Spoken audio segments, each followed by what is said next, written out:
Hello friends, welcome to Manan classes.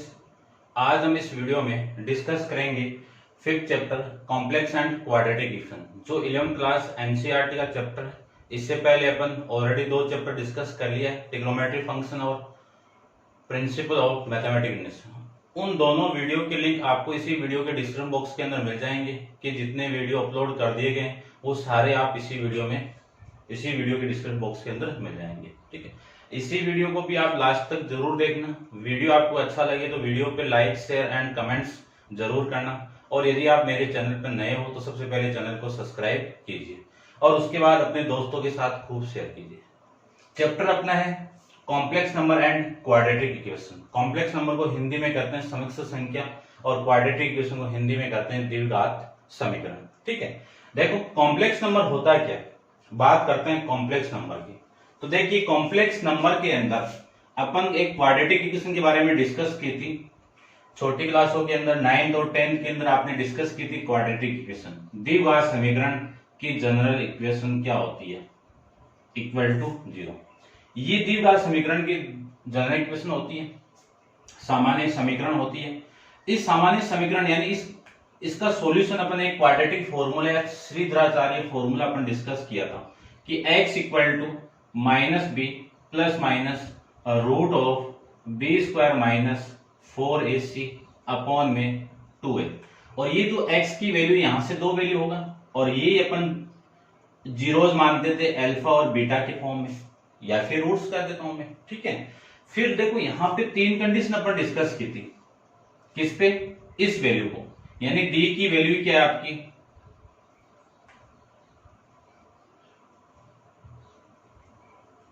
d equal to B square minus 4ac, और ये d क्या आपका discriminate. ठीक है, तो इस d की वैल्यू वो डिपेंड करता है नेचर ऑफ रूट्स पे, यानी ये d किस पे, ये d क्या करेगा, आप इस क्वाड्रेटिक इक्वेशन के nature of root find out करेगा। तो सबसे पहली आपकी इक्वेशन है, जब d की वैल्यू इक्वल टू 0 आ जाए तो roots will be equal. Roots क्या होंगे आपके, इक्वल होंगे एंड रियल। रूट्स क्या होंगे, equal and real. Second condition अपन पढ़ी थी कि d की वैल्यू 0 से बड़ी यानी पॉजिटिव वैल्यू, इसमें रियल रूट्स क्या होंगे आपके, n इक्वल एंड रियल। फिर थर्ड कंडीशन अपन डिस्कस की थी कि d less than 0। d less than 0 का मतलब क्या है, इस d की वैल्यू नेगेटिव, तो इसमें रूट्स क्या बोला था अपने, n equal and n real, not real. अब यहां पे n इक्वल तो होगा और नॉट रियल नहीं होगा। नॉट रियल का मतलब इमेजिनरी वैल्यू,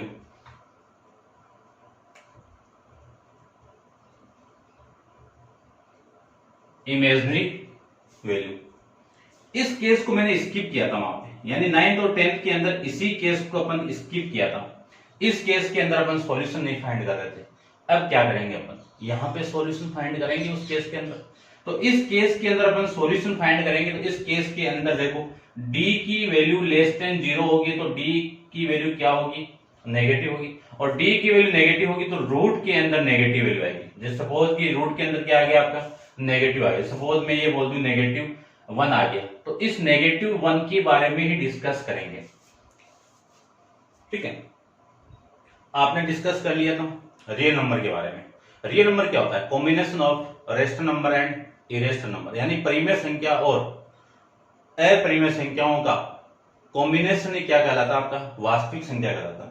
अब वास्तविक संख्या के अलावा जो नंबर बच गए वो सारे किस में आ जाते हैं, इमेजिनरी वैल्यू के अंदर, यानी किस में आ जाते हैं, काल्पनिक संख्या के अंदर। क्लियर बात। तो इस चैप्टर के अंदर अपन एक डिस्कस और कर लेंगे यहाँ पे काल्पनिक संख्या के बारे में। काल्पनिक संख्या कौन सी होती है, इमेजिनरी संख्या कौन सी होती है, इमेजिनरी नंबर कौन से होते हैं कि रूट के अंदर जितने भी नेगेटिव वैल्यू आ जाएगी वो सारी किसमें कैलकुलेट हो जाएंगी, इमेजिनरी वैल्यू के अंदर। और ये कॉम्बिनेशन क्या होता है आपका, यानी इसके बारे में अपन डिस्कस करेंगे किसके अंदर, कॉम्प्लेक्स नंबर के अंदर। तो कॉम्प्लेक्स नंबर को सबसे पहले रिप्रेजेंट किससे करते हैं अपन, जेड के द्वारा रिप्रेजेंट करेंगे।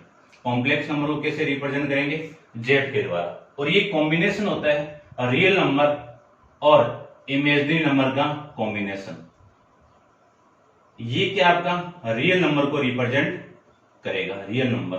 ठीक है, रियल पार्ट बोल देता हूं। रियल पार्ट को हिंदी में कहेंगे वास्तविक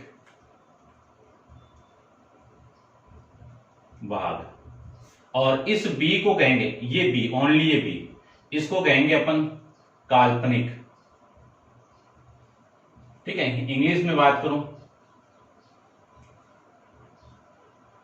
इमेजिनरी पार्ट। क्लियर बात?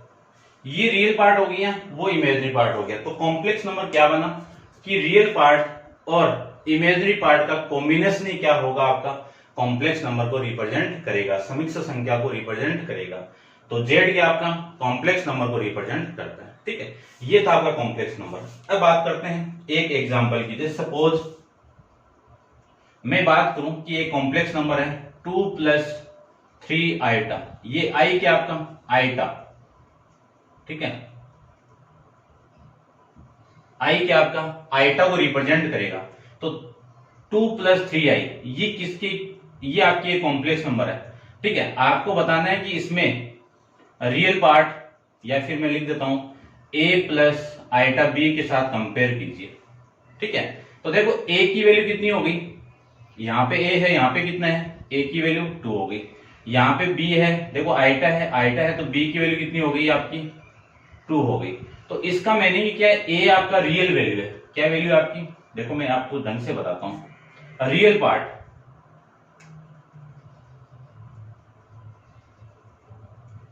रियल पार्ट को रिप्रेजेंट करेंगे रियल जेड, ए, इसकी वैल्यू कितनी है आपकी 2। फिर मैं इमेजिनरी पार्ट की वैल्यू बात करूं, इमेजिनरी पार्ट इसकी मैं बात करूं तो इसको रिप्रेजेंट करेंगे आई एम से। I M of Z equal to B, B की वैल्यू कितनी है 3। तो ऐसे अपन किसी भी कॉम्प्लेक्स नंबर में से रियल पार्ट और इमेजिनरी पार्ट को इक्वल, यानी इसकी वैल्यू अपन फाइंड आउट कर लेंगे। नेक्स्ट हेडिंग के बारे में अपन डिस्कस करेंगे। इससे पहले आप वीडियो को पॉज करके नोट डाउन कीजिए। अपन चलते हैं इसके नेक्स्ट हेडिंग पे। देखो न्यू हेडिंग के अंदर अपन डिस्कस करेंगे अलजेब्रा ऑफ कॉम्प्लेक्स नंबर, की समिश्र संख्याओं का बीजगणित। तो इसमें फर्स्ट हेडिंग आपका एडिशन ऑफ 2 कॉम्प्लेक्स नंबर, यानी समिश्र संख्याओं का, 2 समिश्र संख्याओं का योगफल। तो देखो लेट करके मैं 2 समिश्र संख्या मान लेता हूं। Let Z1 equal to a + iota b एक आपकी समिश्र संख्या है, कॉम्प्लेक्स नंबर है। Z2 आपकी दूसरी कॉम्प्लेक्स नंबर है c आइटा b। ठीक है, ये आपके कॉम्प्लेक्स नंबर है। उसके बाद में मैं बात करूंगा इन दोनों का सम। तो Z1 + Z2 इक्वल टू इन दोनों का एडिशन, यानी a + iota b + c + iota b। तो क्या करना है, रियल नंबर को रियल नंबर के साथ ऐड कर दो, इमेजिनरी नंबर को इमेजिनरी नंबर के साथ ऐड कर दो। तो ये रियल नंबर, ये इमेजिनरी नंबर, ये रियल नंबर, ये इमेजिनरी वैल्यू। तो a + c + आइटा b + ये आइटा आपका d है भाई, आइटा b + आइटा d। तो इसी को लिख सकता हूं मैं a + c + आइटा को मैं कॉमन निकालूं तो b + d आ जाएगा। अब इस कॉम्प्लेक्स नंबर के अंदर मैं real of Z find out करूं। देखो ये जेड की वैल्यू क्या आएगी आपकी, ये आएगी कि यहां से 2 कॉम्प्लेक्स नंबर को मैं ऐड करूं तो जेड की वैल्यू आपकी ये आ गई। तो इस पूरे जेड के अंदर आपका रियल वैल्यू क्या है, तो real of Z equal to a + c, imaginary value of Z equal to b + d। तो ये है आपका 2 कॉम्प्लेक्स नंबर का एडिशन। क्लियर बात? यहां पे आपको कुछ प्रॉपर्टी और माइंड में रखनी है। देखो √-1 की वैल्यू मैंने आपको क्या, यानी आइटा की वैल्यू मैंने क्या बताई थी आपको, √-1। ठीक है, अब क्या कर दूं मैं, दोनों तरफ स्क्वायर कर दूं। तो रूट इसका आइटा स्क्वायर इक्वल टू इसका स्क्वायर करूंगा तो वैल्यू कितनी आएगी -1। फिर मैं iota square into iota square, iota से मल्टीप्लाई कर रहा हूं तो इधर भी आपका 1 के साथ कौन मल्टीप्लाई हो जाएगा, आइटा। तो इसकी वैल्यू आइटा क्यूब की वैल्यू कितनी आ जाएगी, -ऑफ आइटा। अब मैं इसी की, या इसमें एक आइटा और कर दो, या फिर इसका स्क्वायर कर दो। इसका स्क्वायर करूंगा तो आइटा की पावर 4, यानी क्या आएगा, आइटा की पावर 4 इक्वल टू माइनस का स्क्वायर करोगे तो प्लस आपका आ जाएगा। आईटा की पावर 4 की वैल्यू कितनी, ये आईटा की वैल्यू ये, और आईटा स्क्वायर की वैल्यू ये चार वैल्यू आपको माइंड में रखनी है। इन्हीं चारों से आपका सॉल्यूशन भी सोल्व हो जाएगा। ठीक है, अब बात करते हैं, इसमें न्यू हेडिंग आएगी इसकी प्रॉपर्टी की, कि दो कॉम्प्लेक्स नंबर को मैं ऐड करूं तो दोनों कॉम्प्लेक्स नंबर के अंदर जो प्रॉपर्टी आपकी अप्लाई होगी वो क्या होगी। तो सबसे पहली प्रॉपर्टी आपकी आएगी क्लोजर लॉ। इसको हिंदी में बोलेंगे अपन सौरक नियम। क्या बोलेंगे, सौरक नियम। सौरक नियम क्या कहता है कि दो कॉम्प्लेक्स नंबर को मैं ऐड कर दूं तो उन दोनों कॉम्प्लेक्स नंबर को ऐड करने के बाद में आपको क्या मिलेगा, एक कॉम्प्लेक्स नंबर ही मिलेगा।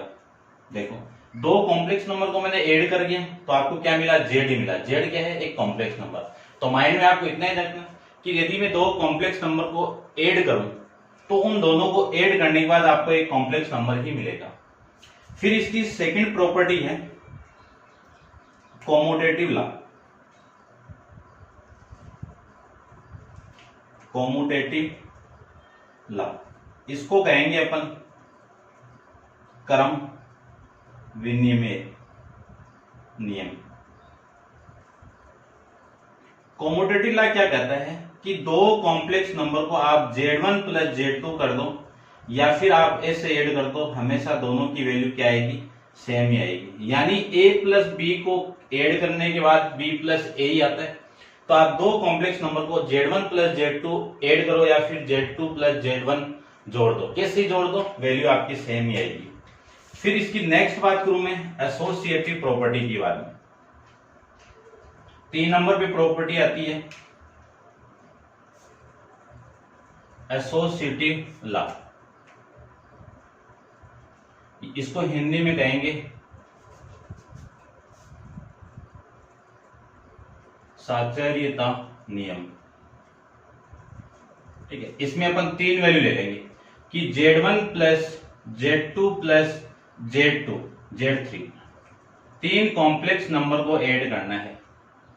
तो इन तीनों कॉम्प्लेक्स नंबर को आप या तो ऐसे इन दोनों को ऐड करके इसमें ऐड कर दो या फिर इसके अंदर इन दोनों को ऐड करके कर दो। दोनों की वैल्यू क्या आएगी, सेम है, क्योंकि ब्रैकेट को पहले सोल्व करेंगे, इसको सोल्व करके फिर इसमें ऐड करेंगे, फिर इसको सोल्व करके इसमें ऐड करेंगे, तो दोनों की वैल्यू क्या आएगी, सेम आएगी। फोर्थ प्रॉपर्टी की बात करेंगे यहाँ पे आइडेंटिटी प्रॉपर्टी। ठीक है, identities.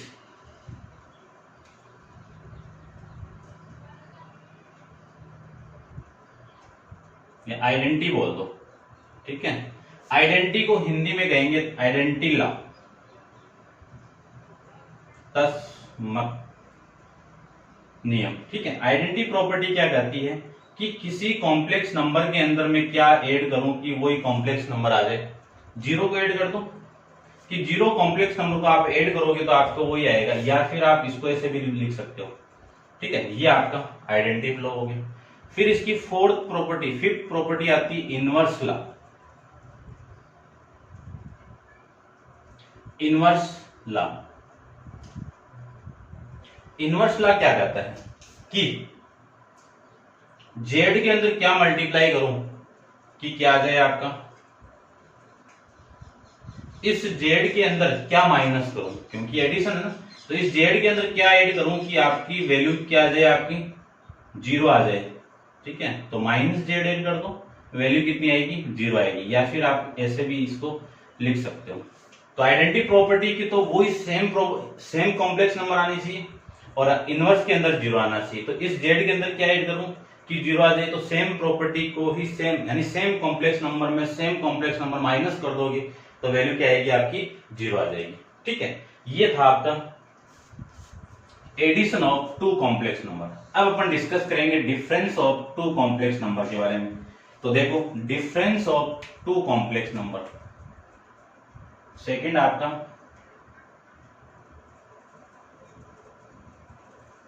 Difference of two complex number. दो कॉम्प्लेक्स नंबर Z1 और Z2 दोनों का डिफरेंस करना है। ये लीजिए डिफरेंस, तो यहाँ पे भी माइनस होगा, ये माइनस अंदर मल्टीप्लाई होगा। तो देखो, ये माइनस को मैं अंदर मल्टीप्लाई कर देता हूं,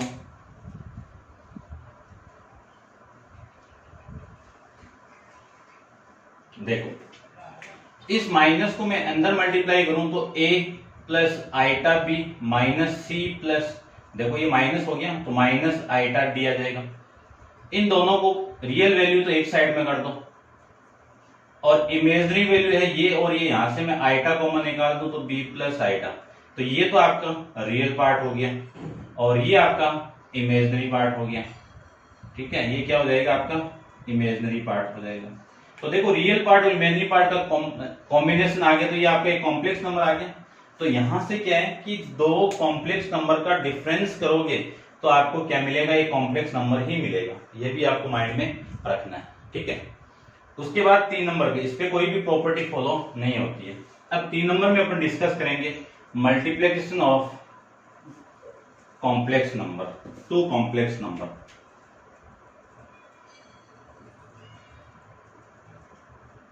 मल्टीप्लिकेशन ऑफ 2 कॉम्प्लेक्स नंबर यानी 2 समिश्र संख्याओं का गुणन। तो लेट करके मैंने यहां पे एक मान लिया, ये लीजिए। ठीक है, अब इन दोनों का मल्टीप्लाई करना है तो 2 कॉम्प्लेक्स नंबर को मैं मल्टीप्लाई करूंगा तो 2 कॉम्प्लेक्स नंबर ही मिलेंगे आपको। ठीक है, तो ये लीजिए, देखो इन दोनों को मुझे मल्टीप्लाई करना है तो z equal to Z1 into Z2। तो Z1 की वैल्यू कितनी है, a plus iota B, multiply कर रहे हैं तो c प्लस आइटा डी, एक को इसके साथ में तो a का c प्लस आइटा डी के साथ multiply plus iota B into c plus iota D आ जाएगा। अब a का इसके साथ मल्टीप्लाई करूंगा तो A C plus iota A D plus इसका इसके साथ मल्टीप्लाई करूंगा तो iota B C plus iota square into B C आ जाएगा 20d। क्लियर बात। ए सी प्लस यहां से मैं कॉमन निकाल दूं आइटा को तो A D plus B C remaining value आ जाएगी। यहां पे इस आइटा की वैल्यू कितनी, -1 बी आ जाएगा। ठीक है, क्यों, क्योंकि अपन जानते हैं कि आइटा स्क्वायर की वैल्यू कितनी है, -1।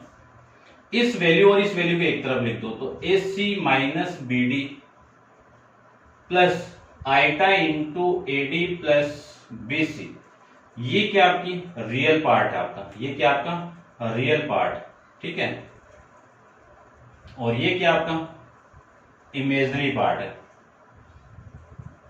तो इसका मीनिंग क्या निकला है कि 2 कॉम्प्लेक्स नंबर को आप मल्टीप्लाई करोगे तो उन दोनों कॉम्प्लेक्स नंबर से आपको क्या मिलेंगे, एक कॉम्प्लेक्स नंबर ही मिलेगा। ठीक है, अब इसकी प्रॉपर्टी की बात करूं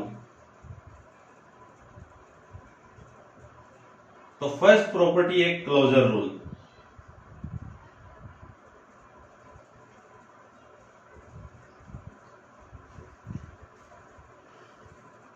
ठीक है, फर्स्ट क्या आपका क्लोजर रूल। ठीक है, देखो क्लोजर रूल क्या कहता है आपका,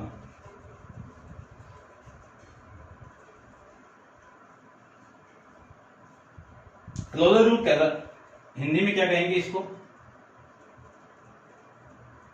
सवरत का नियम।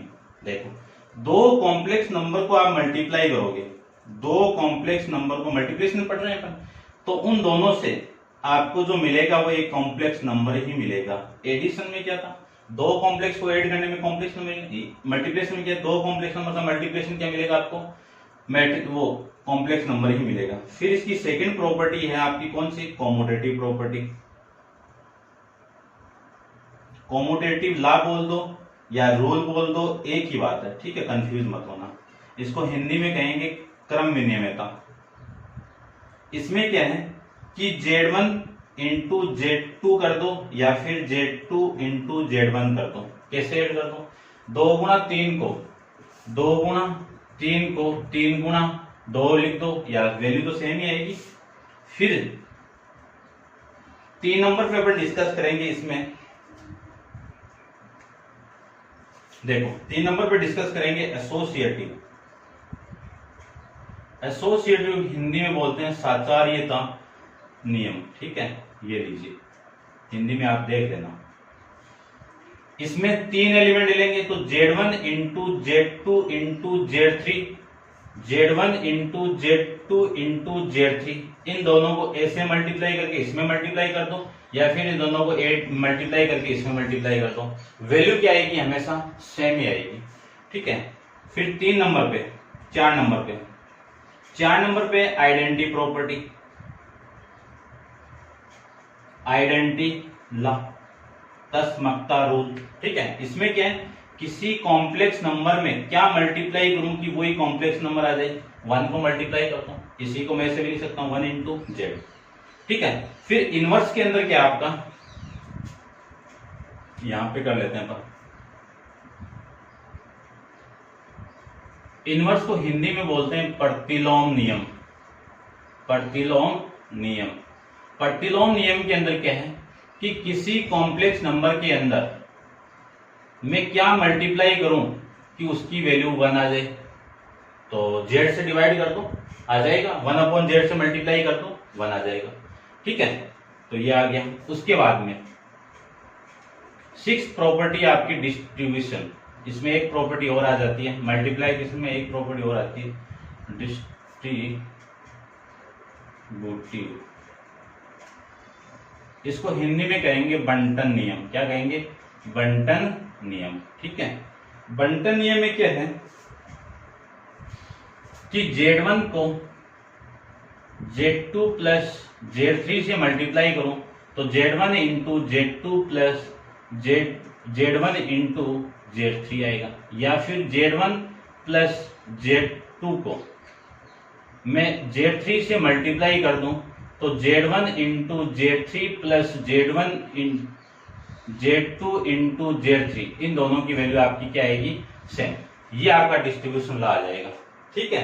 तो अपन एलजेब्रा ऑफ कॉम्प्लेक्स नंबर में addition of two complex, addition subtraction of या फिर difference of two complex number, और फिर multiplication of two complex number, इनके बारे में अपन डिस्कस कर लिया। ठीक है।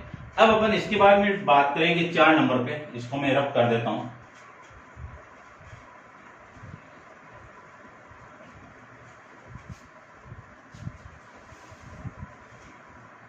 अब बात करेंगे अपन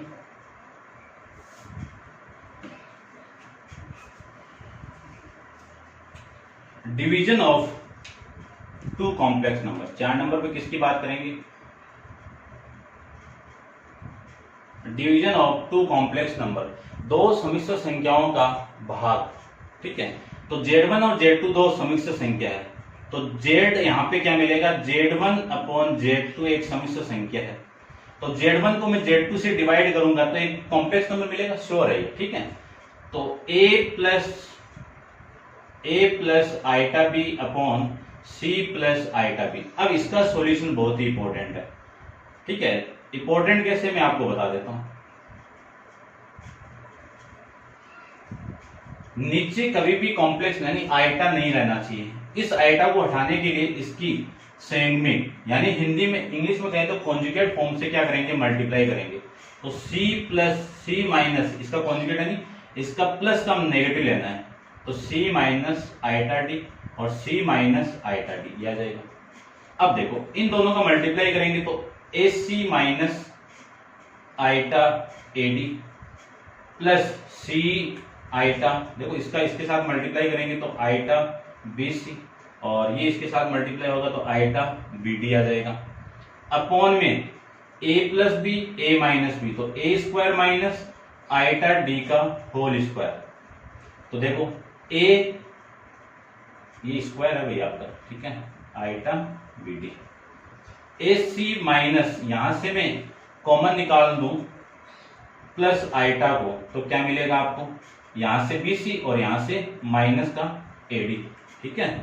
यहां से देखो आइटा स्क्वायर की वैल्यू कितनी है, आइटा स्क्वायर की वैल्यू अपन जानते हैं माइनस पर, माइनस से मल्टीप्लाई होगा तो प्लस का BD अपॉन में C स्क्वायर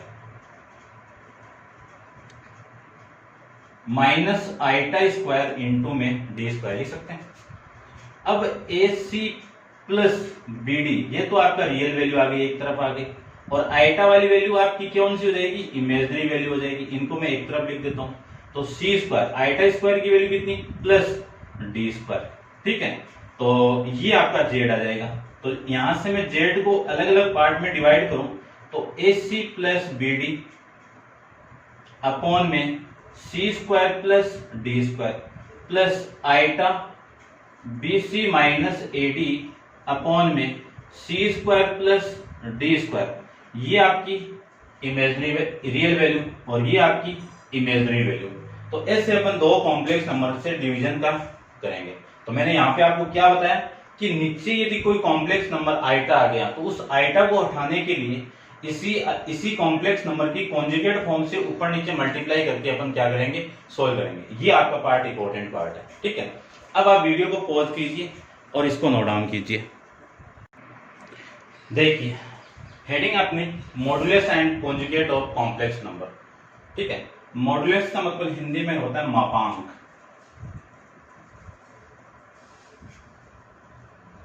और कॉन्जुगेट का मतलब हिंदी में होता है संयुग्मी, ठीक है। संयुग्मी अभी आई थी, ठीक है। दो कॉम्प्लेक्स यानी कॉम्प्लेक्स नंबर का मापांक और संयुग्मी कैसे फाइंड आउट करेंगे। तो देखो सबसे पहले लेट माना कि ये कॉम्प्लेक्स नंबर है, क्या है, a प्लस आइटा b है। तो इस की संयुग्मी क्या होगी, संयुग्मी यानी कॉन्जुगेट, हिंदी में कह सकता हूं मैं इसको संयुग्मी, ठीक है। इसको रिप्रेजेंट करते हैं जेड बार से। जो साइन यहां पे होगा इसी साइन का अपोजिट साइन वहां पे होगा, तो a माइनस आइटा b। तो किसी भी कॉम्प्लेक्स नंबर की संयुग्मी आपको लेनी है तो ऐसे लेंगे। अब बात करेंगे मापांक। तो इसका मापांक की बात करूं यानी मॉडुलस की बात करूंगा, तो मॉडुलस के अंदर इस जेड का मॉडुलस कैसे करेंगे, रूट ऑफ रियल नंबर का स्क्वायर प्लस इमेजिनरी नंबर का स्क्वायर, ये आपका मापांक हो जाएगा।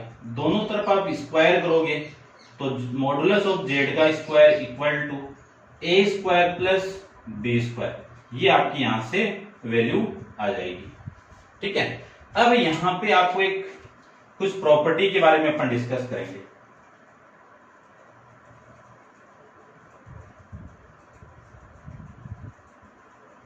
तो एक प्रॉपर्टी बहुत इंपॉर्टेंट है, वो देखो यहां पे मैं बता देता हूं कि कॉम्प्लेक्स नंबर है, मान लो ये कॉम्प्लेक्स नंबर है, इसका मल्टीप्लिकेशन इनवर्स निकालना है। तो इसका इसमें यानी कॉम्प्लेक्स नंबर का मल्टीप्लिकेशन इनवर्स आपका निकालूंगा तो 1/z ये होगा, ठीक है। तो यहां पे आपकी जो z की वैल्यू है वो कितनी है, a प्लस आइटा b। और मैंने आपको बताया था कि नीचे कभी भी आइटा नहीं रहना चाहिए, नीचे कभी भी आइटा नहीं रहना चाहिए। पहले क्या था, नीचे कभी रूट नहीं आना चाहिए, ठीक है। उसको हटाने के लिए अपोजिट साइन लेके अपन ऊपर नीचे मल्टीप्लाई करते हैं, वही सेम है यहाँ पे। यहाँ पे क्या आ गया, कॉम्प्लेक्स नंबर आ गया। कॉम्प्लेक्स नंबर को हटाने यानी आइटा को हटाने के लिए क्या करें, इसी साइन का उल्टा साइन, ये लीजिए उल्टा साइन किया था, a minus iota b, a minus iota b, ऊपर नीचे मल्टीप्लाई कर दो। ऊपर तो कितना, a minus iota b upon में इसका स्क्वायर करूंगा तो ये स्क्वायर माइनस, देखो a plus b, a minus b, तो माइनस आइटा इस पूरे का होल स्क्वायर। इसी को लिख सकता हूं मैं a minus iota b upon में a² minus iota square into b²। तो a minus iota b upon में a² प्लस में b²। क्यों, आइटा स्क्वायर की वैल्यू कितनी है आपकी, -1। -1 इस माइनस से मल्टीप्लाई होगा तो प्लस आ जाएगा। तो ये वैल्यू किसकी आ गई, जेड इनवर्स की वैल्यू यहां से आ जाएगी। तो देखो जेड इनवर्स की वैल्यू कितनी आएगी, ये वैल्यू देखो यही है, और इसकी वैल्यू कितनी है, जेड का, जेड पर क्या है, बार, ठीक है। संयुग्मी से रिप्रेजेंट करते हैं जेड बार। और ये वैल्यू देखो इसकी है, इसकी वैल्यू कितनी है, मॉड ऑफ जेड का स्क्वायर। क्रॉस मल्टीप्लाई करोगे तो जेड बार की वैल्यू कितनी आएगी, Z inverse into mod of Z का स्क्वायर। एक प्रॉपर्टी तो ये आएगी यहां से। दूसरी प्रॉपर्टी देखिए 1/z, इसको क्या लिख सकता हूं मैं, 1/z equal to Z bar upon में मॉड ऑफ जेड का होल स्क्वायर। क्रॉस मल्टीप्लाई करोगे तो मॉड ऑफ जेड का whole square equal to Z, ये जेड इधर multiply Z into Z bar. तो मोड ऑफ जेड का होल स्क्वायर क्या आएगा, कॉम्प्लेक्स नंबर और वही कॉम्प्लेक्स नंबर का कॉन्जुगेट फॉर्म। ठीक है, तो ये इंपॉर्टेंट है आपकी कि जेड का मॉडुलस का square equal to Z into Z bar. एक प्रॉपर्टी तो ये होगी। दूसरी प्रॉपर्टी है, यदि मैं Z into Z one into Z two का मॉडुलस लूं तो आपका जेड वन का मॉडुलस इंटू जेड टू का मॉडुलस हो जाएगा। फिर मैं थर्ड प्रॉपर्टी की बात करूं कि Z one upon Z two इस पूरे का मॉडुलस है, तो जेड वन का मॉडुलस हो जाएगा और जेड टू का मॉडुलस हो जाएगा। ठीक है, ये आपको माइंड में ध्यान में रखना है। फिर 4 नंबर पे प्रॉपर्टी आएगी कि जेड वन इंटू जेड, या फिर ये ले लो Z one plus Z two इस पूरे पे बार है, तो इसकी वैल्यू कितनी होगी, जेड वन का बार प्लस जेड टू का बार। यदि यहाँ पे माइनस है तो यहाँ पे माइनस आ जाएगा। फिर Z one into Z two इस पूरे पे बार है, तो Z one into Z two इन पे अलग अलग बार हो जाएगा। फिर मैं 6 प्रॉपर्टी की बात करूं तो जेड वन अपॉन में जेड टू इस पूरे पे बार है, तो क्या होगा आपका जेड वन पे बार हो जाएगा और जेड टू पे बार हो जाएगा। ये प्रॉपर्टी आपको माइंड में रखनी है, इन प्रॉपर्टी का यूज यहाँ पे होगा। ठीक है, अब देखते हैं कुछ आइडेंटिटीज के बारे में। ठीक है, जो आपने एल्जेब्रिक आइडेंटिटी है उन्हीं को फॉलो करके अपन डिस्कस करेंगे यहाँ पे। ये सारा आप नोट डाउन कर लेना, एक अलग नोटबुक के अंदर अच्छे से चैप्टर वाइज आप नोट डाउन करते रहना। देखो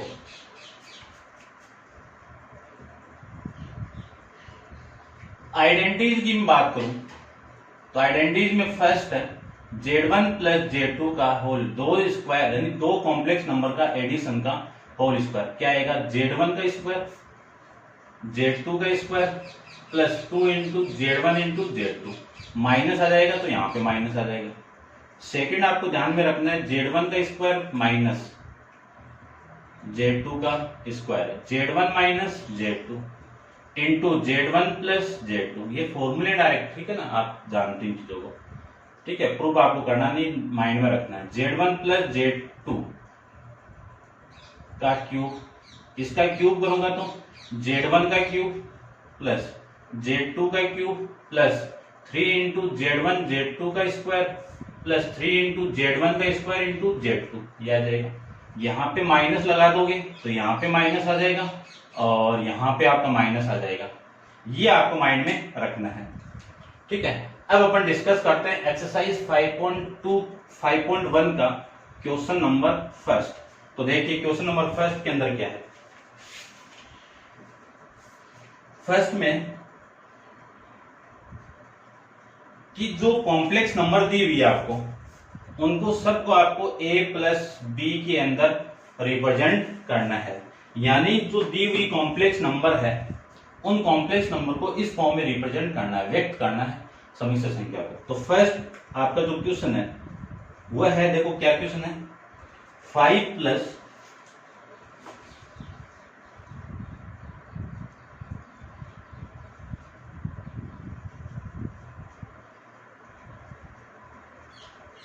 और सेकंड आपका है आइटा की पावर 9 इंटू आइटा की पावर 19।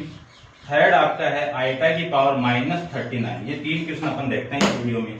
तो देखिए ध्यान से फटाफट करते थे।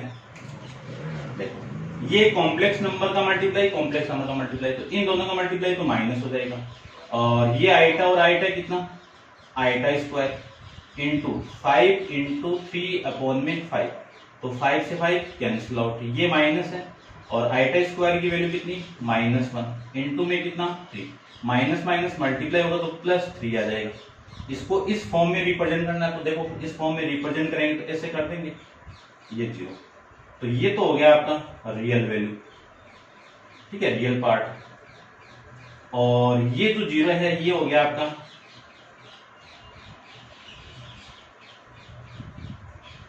Imaginary part. ठीक है, ये था आपका क्वेश्चन नंबर फर्स्ट। सेकंड की बात करते हैं। देखो सबसे पहले आइटा की पावर दी हुई है आपको, उनको 4 के मल्टीपल में आपको लाना है, यानी 4 के गुणन में लाना है। तो इसको मैं क्या ले सकता हूं, आइटा की पावर 4 + 2, 4 इंटू 2, देखो 4 इंटू 2 कितना 8 और प्लस में कितना 1 हो गया। अब देखो इनमें से 19 में से आपकी जो पावर है 19, 4 की टेबल में कितनी आती है 16 आती है। 16 को क्या लिखूं 4 इंटू 4 प्लस में 3 लिख सकता हूं ना। अब इसको सोल्व कर दो तो देखो इसको तो क्या लिखूं आइटा की पावर 4 इस पूरे का होल स्क्वायर इंटू इस आइटा की पावर 1 क्या लिखूं आइटा की पावर 1 प्लस इसको क्या लिखें आइटा की पावर 4 और इस पूरे की पावर 4 और आइटा की पावर क्यूब आ जाएगा। आइटा की पावर 4 की वैल्यू कितनी 1 का square into iota plus iota की पावर 4 की वैल्यू 1 और 1 की पावर 4, इसको लिख सकता हूं मैं आइटा स्क्वायर इंटू आइटा, ये लिख सकता हूं। तो मैं लिख देता हूं आइटा की पावर 4 इक्वल टू 1 और आइटा स्क्वायर की वैल्यू -1। तो देखो इसकी वैल्यू तो आइटा हो गया और प्लस इसकी वैल्यू 1 और इसकी वैल्यू -1 और इसकी वैल्यू आइटा, क्या लिख दे आइटा माइनस आइटा कितना हो गया 0। इसको रिप्रेजेंट करें a प्लस बी के अंदर तो 0 प्लस आइटा 0, तो रियल वैल्यू हो गई और ये आपकी इमेजनरी वैल्यू हो गई। ठीक है, इसको रिप्रेजेंट करना चाहो तो real of Z equal to 0 और imaginary of Z equal to 0। ये था आपका क्वेश्चन नंबर 2। उसके बाद में इसकी बात करूं मैं तो जेड इक्वल टू कितना आइटा की पावर -39। सबसे पहले पावर को पॉजिटिव बनाओ तो 1 अपॉन में नीचे लेके जाओ तो ये पावर नीचे आएगी तो आइटा की पावर प्लस का 39 आ जाएगी।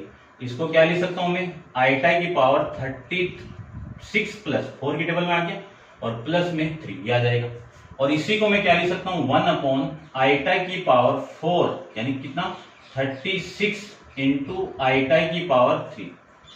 अब देखो जेड की वैल्यू क्या लिखूं 1 अपॉन आइटा की पावर 4 इस पूरे की पावर कितना 9 इंटू आइटा की पावर 3 को क्या लिखूं आइटा की पावर स्क्वायर इंटू यानी आइटा स्क्वायर इंटू आइटा की पावर 1 ये आ जाएगा। अब देखो 1 अपॉन आइटा की पावर 4 की वैल्यू कितनी है 1 की पावर 9 कितनी 1 और आइटा स्क्वायर की वैल्यू -1 और आइटा ये आइटा है। इसको लिख सकता हूं मैं 1 अपॉन इसकी वैल्यू 1 और ये -1 तो माइनस आइटा हो गया। अब नीचे कभी भी आइटा नहीं रहना चाहिए तो इस आइटा को मैं हटाऊं तो देखो इसको रब कर देता हूं मैं थोड़ा सा, ठीक है ना। तो z equal to 1 upon minus iota, इस आइटा को हटाऊं तो ऊपर आइटा से मल्टीप्लाई कर दो नीचे आइटा से मल्टीप्लाई कर दो, ऊपर आइटा से मल्टीप्लाई होगा तो आइटा नीचे माइनस आइटा स्क्वायर हो जाएगा। ठीक है, तो z equal to iota upon minus iota square की वैल्यू कितनी -1 तो z equal to iota upon में माइनस प्लस तो ये आ जाएगा आपकी z की वैल्यू। ठीक है, उस फॉर्म में रिप्रेजेंट करें तो z इक्वल टू कितना रियल वैल्यू की वैल्यू कितनी 0 प्लस आइटा 1 लिख देता हूं। अब देखो रियल वैल्यू की वैल्यू तो कितनी हो गई 0 हो गई, इमेजिनरी वैल्यू कितनी हो गई 1 हो गई, ये हो गया। ठीक है, आपका इसमें रिप्रेजेंट करना था। ये था आपका क्वेश्चन नंबर 3 कंप्लीट। तो 1 से लेकर अपन 3 क्वेश्चन कंप्लीट कर लिए और नेक्स्ट क्वेश्चन अपन नेक्स्ट वीडियो के अंदर डिस्कस करेंगे। आज के लिए इतना ही। Thank you so much.